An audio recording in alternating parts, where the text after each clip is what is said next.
एक नगर में एक जुलाहा रहता था। वह स्वभाव से अत्यंत शांत, नम्र तथा वफादार था। उसे क्रोध तो कभी आता ही नहीं था। एक बार कुछ लड़कों को शरारत सूझी। वे सब उस जुलाहे के पास यह सोचकर पहुँचे कि देखें इसे गुस्सा कैसे नहीं आता। उनमें एक लड़का धनवान माता पिता का पुत्र था।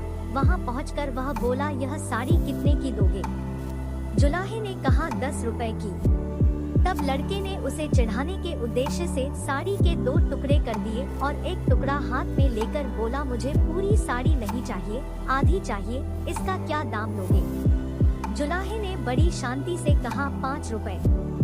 लड़के ने उस टुकड़े के भी 2 भाग किए और दाम पूछा। जुलाहा अब भी शांत, उसने बताया 2.5 रुपए। लड़का इसी प्रकार साड़ी के टुकड़े करता गया। अंत में बोला, अब मुझे यह साड़ी नहीं चाहिए, यह टुकड़े मेरे किस काम के? जुलाहे ने शांत भाव से कहा, बेटे, अब यह टुकड़े तुम्हारे ही क्या, किसी के भी काम के नहीं रहे। अब लड़के को शर्म आई और कहने लगा, मैंने आपका नुकसान किया है, अतः मैं आपकी साड़ी का दाम दे देता हूँ। जुलाहे ने कहा कि जब आपने साड़ी ली ही नहीं तब मैं आपसे पैसे कैसे ले सकता हूँ?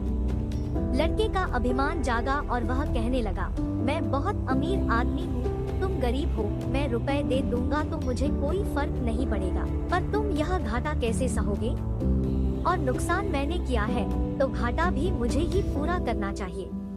जुलाहे ने मुस्कुराते हुए कहा, तुम यह घाटा पूरा नहीं कर सकते। सोचो, किसान का कितना श्रम लगा तब कपास पैदा हुई, फिर मेरी स्त्री ने अपनी मेहनत से उस कपास को बुना और सूत काता, फिर मैंने उसे रंगा और बुना। इतनी मेहनत तभी सफल हो जब इसे कोई पहनता, इससे लाभ उठाता, इसका उपयोग करता, पर तुमने उसके टुकड़े टुकड़े कर डाले। रुपए से यह घाटा कैसे पूरा होगा? जुलाहे की आवाज में आक्रोश के स्थान पर अत्यंत दया और सौम्यता थी। लड़का शर्म से पानी पानी हो गया, उसकी आंखें भर आई और वह संत के पैरों में गिर गया। जुलाहे ने बड़े प्यार से उसे उठाकर उसकी पीठ पर हाथ फिराते हुए कहा, बेटा, यदि मैं तुम्हारे रुपए ले लेता तो है उसमें मेरा काम चल जाता, पर तुम्हारी जिंदगी का वही हाल होता जो उस साड़ी का हुआ, कोई भी उससे लाभ नहीं होता।